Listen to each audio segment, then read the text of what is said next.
నాయకత్వంలో అంటే ఏ రకంగా కౌరవ సామ్రాజ్యం అంతా దుర్యోధనుడు శాసిస్తున్నాడో ధృతరాష్ట్రుడిని పక్కన పెట్టి ఆ రకంగా చంద్రబాబు నాయుడు గారిని పక్కన పెట్టి ఈరోజు ఈ దుర్యోధనుడు లోకేష్ గారి నాయకత్వంలో జరుగుతున్నటువంటి ఈ రెడ్ బుక్ పాలన చూస్తే ఆశ్చర్యం వేస్తూ ఉంది. నిన్న కదిరిలో జరిగినటువంటి సంఘటన, అజయ్ అనేటువంటి ఒక దళిత అబ్బాయి, అతను ఏ పార్టీనో ఏమో సంబంధం లేదు, ఒక చిన్న ఘర్షణ జరిగింది, లేకుండా ఉంటే ఒక చిన్న తోపులాటలో వాళ్ళకు సమీప బంధువు అయినటువంటి ఒక అమ్మాయి కింద పడిపోతే దాన్ని నానా యాగి చేసి అది ఏదో వైఎస్ఆర్ కాంగ్రెస్ పార్టీ కార్యకర్తలంతా అరాచకం చేస్తున్నట్టు, వైఎస్ఆర్ కాంగ్రెస్ పార్టీ నాయకులు గర్భిణీ స్త్రీల మీద దౌర్జన్యం చేస్తున్నటువంటి చిత్రీకరించేటువంటి ప్రయత్నం ఈరోజు ఈ ప్రభుత్వం చేసేటువంటి విధానం చూస్తే వీళ్ళని ఏమన్నా కూడా అర్థం కావడం లేదు. లోకేష్ గారు ఒకసారి గమనించండి, ఒక అమ్మాయి ఏమి జరిగిందో, ఆమె ఏం కంప్లైంట్ ఇచ్చిందో అది వాస్తవం ఎంతో కూర్చొని మీరు తెలుసుకోవాలా. తెలుసుకోకుండా ఒక చిన్న సాకు దొరికింది, వైఎస్ఆర్ కాంగ్రెస్ పార్టీ వాళ్ళ మీద బురద జల్లాలనేటువంటి అతి ఉత్సాహంతో మీరు చేసేటువంటి పని ఈరోజు మీ మీదనే బూమరాంగ్ అయింది. వాస్తవంగా ఆ అమర్ అనేటువంటి వ్యక్తి జనసేనకు సంబంధించినటువంటి వ్యక్తి, జనసేన పవన్ కళ్యాణ్ అభిమాని అని చెప్పి స్థానికంగా అక్కడటువంటి ఆ ఎంపీటీసీ పరిధి గెలుచుకునేటువంటి ఎంపీటీసీ అభ్యర్థి అమర్ అనేటువంటి వ్యక్తి ఈరోజు ఆయన కన్ఫెషన్ ఇచ్చాడు. ఈ అజయ్ అనేటువంటి ఎవరో కాదు, ఇతను పూర్తి పవన్ కళ్యాణ్ యొక్క అభిమాని. అతని చేతి మీద పచ్చబొట్టు కూడా ఉంది, పవన్ కళ్యాణ్ యొక్క పచ్చబొట్టు కూడా ఉంది. అతను ఎంపీటీసీ ఎన్నికల్లో నేను పోటీ చేసేటప్పుడు నా గెలుపుకు చాలా సహకరించాడని చెప్పి ఆ అమర్ అనేటువంటి వ్యక్తి ఈరోజు కన్ఫెషన్ చేస్తున్నాడు. అసలు ఏమి చేయాలనుకున్న లోకేష్ గారు ఒకసారి మీరు చెప్పండి. మీకు ఎక్కడ అవకాశం దొరికితే, మీకు ఎక్కడ ఏ విషయం మీద చేయాలనుకున్నా కూడా తెలుగుదేశం పార్టీని అప్రతిష్ట పాలు చేయాలా, తెలుగుదేశం పార్టీ నాయకుల మీద బురద జల్లాలనేటువంటి కార్యక్రమం తప్పితే ఈరోజు ఈ కార్యక్రమం చేసి ఒక షెడ్యూల్ క్యాస్ట్ అబ్బాయిని దాడి చేసి కొట్టుకుంటూ పోలీస్ స్టేషన్కు తీసుకుని పోయి నానా చిత్రహింసలు పెట్టారే, మీ మీద ఎస్సీ ఎస్టీ అట్రాసిటీ కేసు ఎందుకు వర్తించదో మీరందరూ కూడా చెప్పాలా. ఒక కంప్లైంట్ వచ్చింది, ఆ కంప్లైంట్లో వాస్తవం ఎంత, దాంట్లో విచారించకుండానే ఆ ఊరంతా ఒక చిన్న తోపులాట, అంటే ఆ దెబ్బలు తగిలినటువంటి ఆ కింద పడిపోయినటువంటి ఆ యువతి, ఆ తర్వాత ఈ అబ్బాయి అజయ్ అనే అబ్బాయి సమీప బంధువులు, చాలా దగ్గరగా ఒకరికొకరు వాళ్ళిద్దరూ కావాల్సినటువంటి వ్యక్తులు. వాళ్ళకు ఉన్నటువంటి కుటుంబ తగాదాలో లేకుంటే వాళ్ళకు ఉన్నటువంటి వ్యక్తిగత కారణాల వల్ల ఏదో చిన్న ఘర్షణ జరిగితే దాన్ని తీసుకొని వైఎస్ఆర్ కాంగ్రెస్ పార్టీకి అంతా ఆపాదించి వైఎస్ఆర్ కాంగ్రెస్ పార్టీని అప్రతిష్టాలను చేయడం ఎంతవరకు న్యాయం అని చెప్పి ఈ సందర్భంగా ఈ ప్రభుత్వంలో ఉన్నటువంటి ప్రతి ఒక్కరిని కూడా అడుగుతున్నాను. ముఖ్యంగా పోలీసులను అడుగుతున్నా, మీరు ఏ రకంగా ఆ అబ్బాయిని మ్యాన్ హ్యాండిల్ చేస్తారు? మీకు కొన్ని మీకు కొన్ని కాండక్ట్ రూల్స్ లేవా? మీరు ఏ రకంగా ఒక షెడ్యూల్ క్యాస్ట్ అబ్బాయిని ఆ రకంగా తీసుకొని పోగలుగుతారు అని నేను చెప్పి అడుగుతున్నాను. ఇదొక్కటే కాదు, ఇటీవల కాలంలో చూస్తే ఎక్కడ వైఎస్ఆర్ కాంగ్రెస్ పార్టీ నాయకుల మీద చిన్న అవకాశం ఉన్నా కూడా కారుమూరి వెంకటరెడ్డిని అదే రకంగా మీరు చేశారు. ఎక్కడో అనంతపూర్ మీద కంప్లైంట్ ఇచ్చినారు, అతను హైదరాబాద్లో ఉంటే ఆగమేఘాల మీద పోయినారు, తీసుకొని వచ్చినారు, మళ్ళా కోర్టులో చీవాట్లు పెడితే మీరు ఆయన వదిలిపెట్టి పంపించారు. ఇటీవల చూస్తే ఆ పిన్నెల్లి రామకృష్ణారెడ్డి గారు, ఆడ జరిగినటువంటి విషయం ఏంటంటే తెలుగుదేశం పార్టీకి సంబంధించినటువంటి ఇద్దరు కొట్లాడుకొని ఒకరు చనిపోతే దాంట్లో మీ యొక్క దౌర్భాగ్యము, తెలుగుదేశం పార్టీ జరిగినటువంటి దాంట్లో తెలుగుదేశం పార్టీ వ్యక్తి చనిపోతే దాంట్లో ఆ మర్డర్ కేసులో కూర్చొని పిన్నెల్లి రామకృష్ణారెడ్డిని పెట్టడం, ఆయన సోదరిని పెట్టడం ఎంతవరకు సమంజసమో మీరు చెప్పారా? ఈరోజు మీ ప్రభుత్వం మీద విశ్వాసం పూర్తిగా కోల్పోయింది. ఈరోజు ఎక్కడ చూసినా చంద్రబాబు నాయుడు మీద వ్యతిరేకత, తెలుగుదేశం పార్టీ సంకీర్ణ ప్రభుత్వం మీద తీవ్ర వ్యతిరేకత ఎక్కడ చూసినా విపరీతంగా ఉంది. అది నేను చెప్పేటువంటి విషయం కాదు, స్వయంగా చంద్రబాబు నాయుడు గారే మొన్న జరిగినటువంటి కలెక్టర్ల కాన్ఫరెన్స్ సందర్భంగా నేను ఎంత చేసినా కూడా ప్రజల యొక్క ఈ స్టేక్ హోల్డర్స్కు నేను నమ్మకం కల్పించలేకపోతున్నా అని చెప్పి నర్మగర్భంగా ఆయన చేసుకునేటువంటి సర్వేలో వచ్చినటువంటి ఫలితాలు చంద్రబాబు నాయుడు గారు చెప్పారు. ఆ సందర్భంగా చంద్రబాబు నాయుడు గారు కలెక్టర్లు దానికి బాధ్యత వహించాలా అనే రకంగా కూడా మాట్లాడడం జరిగింది. చంద్రబాబు నాయుడు గారు తప్పు కలెక్టర్లది, ఎస్పీలది, ఇక్కడటువంటి అధికారులది కాదు. 100కి 100 తప్పు నీది, నీ కుమారునిది. మీ ప్రభుత్వం చేస్తున్నటువంటి ప్రజా వ్యతిరేక కార్యక్రమాల వల్లనే ఈరోజు మీ మీద నెగటివ్ ఉంది. మీరు తీసుకున్నటువంటి ప్రతి ఒక్క నిర్ణయం, మీరు ఏదైతే అనుకుంటున్నారో అభివృద్ధి నెపంతో మీరు చేసేటువంటి దోపిడీ ఏదైతే ఉందో దాన్ని ప్రజలు విపరీతంగా వ్యతిరేకిస్తాండరు. మీరు ఏవైతే హామీలు ఇచ్చారో ఎన్నికల ముందు అవన్నీ నిలబెట్టుకోలేదనేటువంటి విషయం మీద మీ మీద తీవ్రమైనటువంటి వ్యతిరేకత ఉంది. మీ పార్టీ కార్యకర్తలు చేస్తున్నటువంటి దౌర్జన్యాలు, మీ పార్టీ కార్యకర్తలు చేస్తున్నటువంటి దోపిడీలు చూసిన తర్వాత దాని మీద తీవ్ర వ్యతిరేకత ఉంది. దాన్ని మీరు అంగీకరించకుండా కలెక్టర్ మీదనో ఎస్పీ మీదనో కూర్చొని మీరు సరిగ్గా పని చేయడం లేకపోవడం వల్ల మాకు అప్రతిష్ట వచ్చిందో లేకుండా అంటే మా పార్టీకి మైలేజ్ లేదని చెప్పి మాట్లాడడం విడ్డూరంగా ఉంది. మీరు ఒకసారి అనలైజ్ చేసుకోండి, మీకు అనుభవం ఉంది. మీరు చెప్పింది 100కి 100 వాస్తవం చంద్రబాబు నాయుడు గారు. ప్రజల్లో మీ మీద ఎటువంటి విశ్వాసం లేదని మీరు అంగీకరించినటువంటి విషయం వాస్తవం. మీ సర్వేలు కాదు, ఎవరు చేసినా కూడా ఎక్కడ ఆంధ్ర రాష్ట్రంలో పోయినా ప్రతి ఒక్కరూ చర్చించుకునేటువంటి విషయం ఇదే. దీనికి కారణం మీ యొక్క వైఫల్యం, మీరు తీసుకునేటువంటి నిర్ణయాలు. మీరు ప్రభుత్వ కళాశాల తీసుకొని మీరు కారు చౌకగా అక్కడనేటువంటి కొంతమందికి అప్పగించాలా పీపీపీ మోడ్లో చేసేటువంటి విషయము ఏ రకంగా మీరు చెప్తారు? ఇప్పటికి దాదాపు 5,000 కోట్లు ఖర్చు పెట్టినారు. ప్రభుత్వ స్థలం కొన్ని వేల ఎకరాలు, ఒక్కొక్క ఎకరా కోట్లలో పోతుంది. దాన్ని తీసుకొని 99 పైసలకు మీరు కూర్చొని ప్రైవేట్ వ్యక్తులకు అప్పచెప్పడం, ప్రైవేట్ కళాశాలకు అప్పచెప్పిన తర్వాత రాబోయే 2 సంవత్సరాల వరకు అయ్యేటువంటి జీతాల ఖర్చు అంతా కూడా మేమే, ప్రభుత్వమే భరిస్తుంది, లాభాలు మాత్రం మీరు తినండి అంటే ప్రజలు ఏమైనా పిచ్చోళ్ళు అనుకున్నారా చంద్రబాబు నాయుడు గారు? మీరు ఆ రకంగా దోపిడీ చేసి ప్రైవేట్ వ్యక్తులకు ఇచ్చి బ్యాక్డోర్ టేబుల్ కింద మీరు చేసేటువంటి వసూళ్ళు ప్రజలకు అర్థం కాదనుకుంటున్నారా? మీరు విశాఖపట్నంలో పెద్ద పెద్ద సంస్థలు, ఎవరికన్నా పేదోనికి 4 సెంట్లు భూమి ఇచ్చినామో, 2 సెంట్లు భూమి ఇచ్చినామో, లేకుంటే ఒక విద్యాసంస్థకి ఏదైనా 1 ఎకరా 1/2 ఎకరా భూమి ఇచ్చినామంటే ఎవరైనా ఏమని అనుకుంటారు? ఈ ప్రపంచాన్నే శాసించేంత ధనమున్నటువంటి వ్యక్తులకు నీ యొక్క దానగుణం అవసరమా? నీ యొక్క కంపాషనేట్ నువ్వు కూర్చొని వాళ్ళకు 9 రూపాయలకు 90 రూపాయలకు మీరు ఎకరా భూమి, కోట్ల విలువైనటువంటి భూమి ఇవ్వాల్సినటువంటి అవసరం ఉందా చంద్రబాబు నాయుడు గారు? ఈ యొక్క సాకుతో, అభివృద్ధి సాకుతో ఆ ఊడ్సా అనేటువంటి సంస్థ నీకు సంబంధించినటువంటి, నీ కులస్తులకు సంబంధించినటువంటి ఇక్కడటువంటి వ్యక్తులంతా కూర్చొని ఏదో విదేశీ పెట్టుబడులు అని చెప్పి ఈరోజు వాళ్ళకు ల్యాండ్స్ అలాట్మెంట్ చేయడం, ఇవన్నీ ఒకసారి గమనించండి. ఏ రకంగా మీరు నిర్ణయాలు తీసుకుంటారు, ఏ రకంగా మీరు ప్రభుత్వానికి సంబంధించినటువంటి ఆస్తులంతా ప్రైవేట్లకు లేకుంటే మీకు కావాల్సినటువంటి వ్యక్తులకు కారు చౌకగా అప్పగిస్తున్నారు. దీని మీద ఎందుకు ప్రజలు వ్యతిరేకించారో ఒకసారి ఆలోచన చేయండి. ఇది కాకుండా స్థానికంగా ఉన్నటువంటి మీ ఎమ్మెల్యేలు మీరు చేసేటువంటి అరాచకాలు మేము చెప్పాల్సినటువంటి అవసరంలా. నీ ఆంధ్రజ్యోతి పేపర్, నీ ఈనాడు పేపర్లో చూసుకుంటే పుంకాలుగా వాళ్ళు రాస్తాండరు మీ ఎమ్మెల్యేలు ఏ రకంగా చేస్తున్నారు, ఎంత దౌర్భాగ్యంగా వసూలకు దిగజారినారు. వైఎస్ఆర్ కాంగ్రెస్ పార్టీ అభియోగం కాదు ఇది. మీకు సంబంధించినటువంటి ఆంధ్రజ్యోతి, మీకు సంబంధించినటువంటి ఈనాడు పేపర్లో మీరు లోకల్ ఎడిషన్ చేస్తే మీ ఎమ్మెల్యేల ప్రవర్తన ఏ రకంగా ఉందో వాళ్ళే మాట్లాడుతున్నారు. మీ తరపున బాజా మోగినటువంటి పేపర్లోనే మీ ఎమ్మెల్యేల గురించి మాట్లాడుతున్నారు.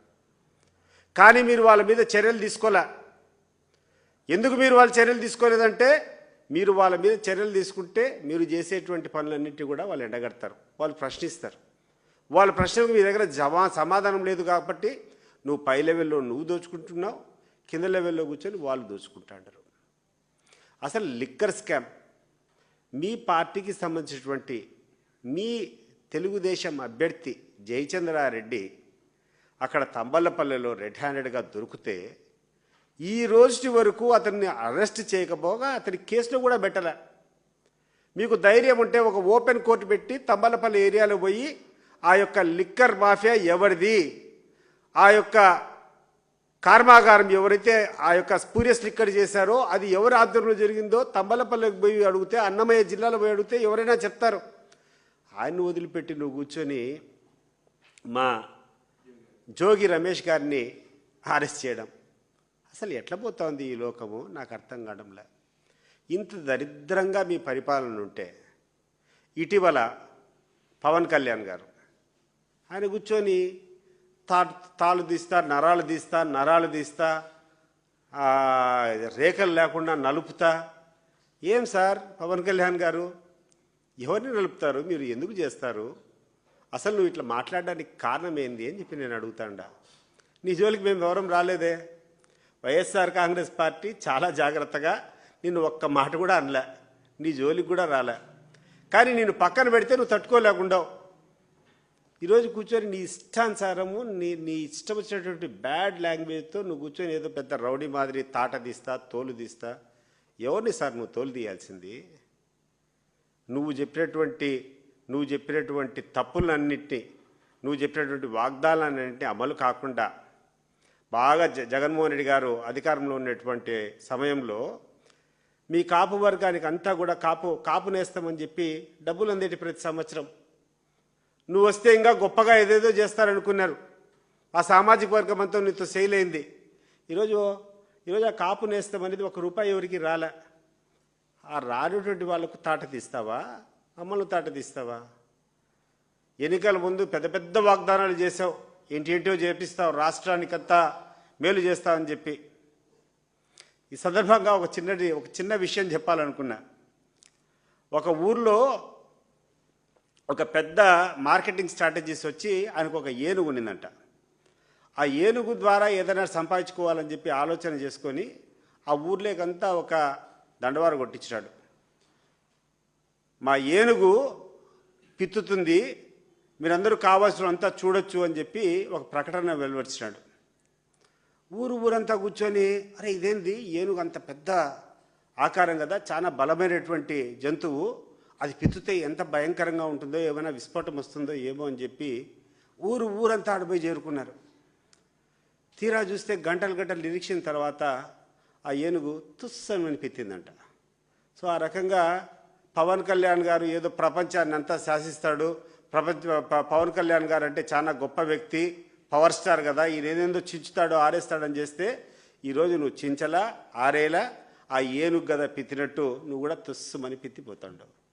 నీ అసమర్థతను ఈరోజు పక్కన పెట్టేదానికోసం అడపా కూర్చొని వైఎస్ఆర్ కాంగ్రెస్ పార్టీ మీద నీ ఇష్టం వచ్చినట్టు నోరు జారి మాట్లాడుతున్నావు. నేను అడుగుతున్నాను పవన్ కళ్యాణ్ గారు, నీ జోలికి ఎవరైనా వచ్చారా?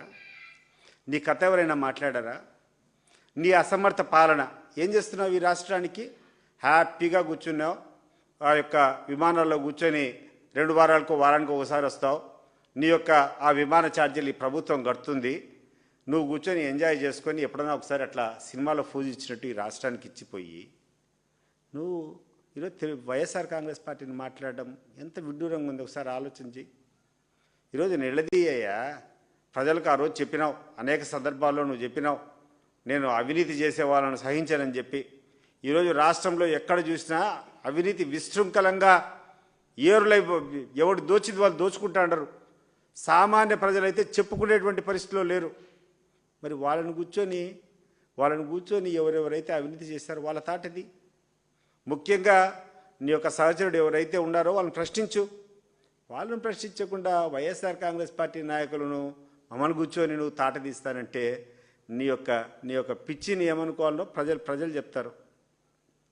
నీ కార్యకర్త ఈరోజు ఆ అమర్ అనేటువంటి ఆ ఎంపీటీసీ అభ్యర్థి ఎవరైతే గెలిచినారో నీ పార్టీ టికెట్ పైన, ఆ అబ్బాయి చెప్తున్నాడు, ఇతను మా జనసేన కార్యకర్తని, విచారణ చేయించు. అసలు ఏం జరిగింది ఆ కదిరిలో? అసలు ఎందుకు ఒక దళిత అబ్బాయిని తీసుకొని పోయి ఆ రకంగా స్టేషన్ తీసుకొని పోయినారో ఒకసారి ఎంక్వైరీ చేయి. అవన్నీ చేయకుండా నీ ఇష్టానుసారం మాట్లాడుకోవడం ఇది కరెక్ట్ కాదు అని చెప్పి నేను చెప్తున్నాను. చంద్రబాబు నాయుడు గారు ఒకసారి గుర్తుపెట్టుకోండి, ఈరోజు ఈ రాష్ట్రంలో మీరు చేపించుకునేటువంటి సర్వే మీకు వచ్చినటువంటి రిపోర్ట్ చాలా కరెక్టు. 100% ఈ ప్రభుత్వం మీద తీవ్రమైనటువంటి వ్యతిరేకత ఉంది. కానీ వ్యతిరేకత మీరు చేసేటువంటి దౌర్జన్యాలు, మీరు చేసేటువంటి దోపిడీలు, మీరు చేసేటువంటి అవినీతి, మీరు తప్పినటువంటి మాటల వల్ల వస్తూ ఉంది. మీరు అమలు చేసినటువంటి రెడ్ బుక్ రాజ్యాంగం వల్ల వస్తూ ఉంది తప్పితే కలెక్టర్ల వల్లనో ఎస్పీల వల్లనో కాదు. అండ్ అధికారులు కూడా చెప్తున్నా, మీరు చూశారు కదా, గమనించారు కదా, తప్పంతా ఆయన చేసి నిందలు మీ మీద మోపుతున్నాడు. మీరు ఇదే రకంగా పోతే రేపు మిమ్మల్ని ఎవరు కూడా రక్షించేటువంటి పరిస్థితిలో ఉండరు. ఈరోజు మీ చేత చేపించేటువంటి తప్పులన్నీ చంద్రబాబు నాయుడు మీ చేత తప్పులు చేపించి మళ్ళా ఆయన మిమ్మల్నే నిందిస్తున్నాడు. అది గమనించుకోండి ఒకసారి. ఇటువంటి వ్యక్తులకు మీరు వంత పాడాల్సినటువంటి అవసరం లేదు. ఏ ఊరికి పోయినా ఎక్కడికి పోయినా మీకు అదే జీతము, అదే కథ. అది మీరు మర్చిపోయి వాళ్ళకు తాబేదారుగా పనిచేయడము, వాళ్ళు చెప్పినటువంటి దౌర్జన్యాలన్నీ చేయడము, వాళ్ళు చేసేటువంటి దోపిడీలకు అన్నిటి సహకరించడము. రేపు మీరు బాధ్యులు గారా ఇవన్నీ? మళ్ళీ ఇదే చంద్రబాబు నాయుడు మిమ్మల్ని ఏమన్నా భుజాల మీద ఎత్తుకొని మోస్తానడా? మళ్ళీ మిమ్మల్ని నిందిస్తాడు. ఆయన గ్రాఫ్ పడిపోతే ఈరోజు మిమ్మల్ని కలెక్టర్ సదస్సు పెట్టి కలెక్టర్ సదస్సులో మీరందరూ చేయాలంటారు. ఏం చేయాలి మీరు? ఎందుకు మీకు చెడ్డ పేరు వచ్చింది? ఎందుకు ఈ ప్రభుత్వానికి చెడ్డ పేరు వచ్చింది? మీరు చేసేటువంటి పనికిరాని పనుల వల్ల, మీరు చేసేటువంటి అక్రమాల వల్ల, మీరు ఏ రకంగా ఒక చట్టాన్ని పక్కన పెట్టేసి ఒక వ్యక్తికి లేకుండా ఉంటే అధికార పార్టీకి మీరు సహకరించే విధంగా మీ నిర్ణయాలు ఉన్నాయి కాబట్టి ఈరోజు ఎక్కడ చూసినా కూడా వ్యతిరేకత వస్తూ ఉంది. ఇది గమనించాలని చెప్పి కోరుకుంటూ పవన్ కళ్యాణ్ గారికి మరొకసారి చెప్తున్నాను, అయ్యా సార్, మీ గురించి మాకు అవసరమే లేదు. నీ గురించి ఈరోజు నువ్వు అధికారంలో ఉండవు, నువ్వు ఎన్నెన్నో వాగ్దానాలు చేసినావు. ఆ వాగ్దానాలు అమలు చేసేదానికి ప్రయత్నం చేయి. లేకుండా అంటే ఎవడైనా తప్పులు చేస్తే వాడిని కరెక్ట్ చేసేదానికి నీకు ఉప ముఖ్యమంత్రి కదా, అది చేయి. అంతే తప్పితే నువ్వు కూర్చొని తెలుగుదేశం వైఎస్ఆర్ కాంగ్రెస్ పార్టీ వాళ్ళని ఏదో తాట తీస్తా, తోలు తీస్తా, ఇవన్నీ మంచి పద్ధతులు కాదు. అదే కాకుండా ఇటీవల కాలంలో ఈ పత్రిక, ఈ యొక్క మీడియాలో కూడా విపరీతమైనటువంటి పోగడలు. ఎందుకండి రాధాకృష్ణ గారు, కిరణ్ గారు, ఎందుకు ఈ రకంగా మీ పత్రికల్లో రాస్తారని నాకు అర్థమే కావడంలా. అసలు ఎక్కడనో తిరుపతిలో కూర్చొని వైఎస్ఆర్ కాంగ్రెస్ పార్టీలో బంగారు చోరీ, మీరు నమ్ముతున్నారా ఆ మాట? ఎక్కడికి పోతా ఉండరు? ఏమి కథ? మీ చంద్రబాబు నాయుడు గారు, మీ వ్యక్తి, ఆయన పరిపాలన చేతగాక ఆయన ప్రజల్లో ఫెయిల్ అయితే ప్రతినిత్యం కూర్చొని వైఎస్ఆర్ కాంగ్రెస్ పార్టీ హయాంలో, జగన్మోహన్ రెడ్డి గారి హయాంలో ఏదో దోపిడీ జరిగినట్టు ప్రచారం చేయడం. మన కూర్చున్నారు, ఆ యొక్క పరకామన్లో దోచుకున్నారని చెప్తారు, అది తప్పు చేస్తారని మాట్లాడతారు. నిన్న కూర్చొని ఏదో ఆ గుడిలో తాపడం చేసేటువంటి బంగారు తాపడం చేసే దాంట్లో ఆ హయాంలో జగన్మోహన్ రెడ్డి గారి హయాంలో దోపిడీ, ఆ బంగారు దొంగతనం జరిగిందని మాట్లాడతారు. ఎక్కడన్నా ఎవడైనా పనికిరాని పనులు చేస్తే వారి మీద చర్య తీసుకోండి. ఆ ప్రభుత్వం మీద ఏదో తప్పులు చూసుకొని పోవడము. అండ్ వ్యక్తిగతంగా ఏంటంటే హిందూ ధర్మాలంతా మీరు చేసేటువంటి చౌకబార్ రాజకీయం ఏంటంటే జగన్మోహన్ రెడ్డి గారు క్రిస్టియానిటీని నమ్ముతారు కాబట్టి ఆయన మీద హిందువుల మీద అంతా వ్యతిరేకం వచ్చే రకంగా మాట్లాడము, ఇది మంచి పద్ధతి కాదు అని చెప్పి మీకు చెప్తున్నాను. ఒకసారి పులివెందుల నియోజకవర్గంలో కానీ కడప జిల్లాలో కానీ మీరు ఒకసారి రండి. వైఎస్ జగన్మోహన్ రెడ్డి గారు 2 సార్లు ఎంపీగా ఉన్నారు, ఆయన ముఖ్యమంత్రిగా ఉన్నారు. ఆయన దాదాపు 14-15 సంవత్సరాల నుంచి యాక్టివ్గా రాజకీయాల్లో ఉన్నారు. దాని ముందు రాజశేఖర రెడ్డి గారు 1978 నుంచి ఉన్నారు. ఎక్కడైనా ఏ హిందూ దేవాలయానికి కానీ ఏ హిందూ వ్యక్తికి ఎక్కడైనా ఒక చిన్న అన్యాయం జరిగినట్టు మీరు ఎక్కడైనా నిరూపిస్తారా? వాళ్ళ హయాంలో పులివెందుల నియోజకవర్గంలో గండి ఆలయానికి దాదాపు 30-40 కోట్లు ఖర్చు పెట్టి ఆ యొక్క గండి ఆలయాన్ని అంతా కూడా నిర్మించడం జరిగింది. ఒకవేళ జగన్మోహన్ రెడ్డి గారు హిందూ వ్యతిరేకైతే ఎందుకు చేస్తాడు? అది పులివెందుల్లో ఉన్నటువంటి కృష్ణాలయం ఉంది, దానికి 7-8 కోట్లు ఖర్చు పెట్టి చేశారు. పులివెందుల్లో ఉన్నటువంటి ప్రతి గ్రామంలో కూడా సిజిఎఫ్ నిధుల కింద ప్రతి ఊళ్ళల్లో కూడా విపరీతంగా 50 లక్షలు, 70 లక్షలు, కోటి రూపాయలు, 2 కోట్లు, కొన్ని 100 కోట్లు ఖర్చు పెట్టుకొని ఆలయాలను అభివృద్ధి చేసింది ఆ కుటుంబమయ్యా. వాళ్ళు ఏ మతమైనా కానీ, వాళ్ళు ఏ దేవుడైనా విశ్వసించని, ఒక్కరోజు కూడా ఒక్క హిందూ మతానికి చిన్న మచ్చ కూడా వాళ్ళు తీసుకునేటువంటి కార్యక్రమం చేయలే. కానీ వాళ్ళ మీద మీరు మాట్లాడేటువంటి ప్రచారము, మీరు చేసేటువంటి విషయ ప్రచారం చూస్తే ఆ దేవుడే నిజంగా మిమ్మల్ని శిక్షిస్తాడు. మీరు చేసేటువంటి అపరాధాలు అంతా ఇంత కాదు, దేవుణ్ణి అడ్డం పెట్టుకొని రాజకీయం చేసేటువంటి నీచమైనటువంటి పరిస్థితికి మీరు వచ్చినారు. మీకు ధైర్యం ఉంటే, మీకులో నిజాయితీ ఉంటే రండి, మీరంతా ఎవరెవరైతే ఆయన మీద అభియోగాలు మోపుతున్నారో ఏ కార్యక్రమమైనా ఒక హిందూ ధర్మం నమ్మినటువంటి వ్యక్తికి కానీ, ఒక హిందూ ధార్మిక సంస్థకు కానీ, ఆయన జగన్మోహన్ రెడ్డి ద్వారా కానీ, వాళ్ళ కుటుంబ సభ్యుల ద్వారా కానీ ఎక్కడైనా ఒక చిన్న అపరాధం జరిగింటే మేము దేనికైనా సిద్ధం. కానీ దేవుణ్ణి అడ్డం పెట్టుకొని నీచమైనటువంటి రాజకీయాలు గడిపేటువంటి ప్రయత్నం చేస్తున్నారు కదా, ఆ దేవుడే మీకు సరైనటువంటి సమయంలో బుద్ధి చెప్తాడు.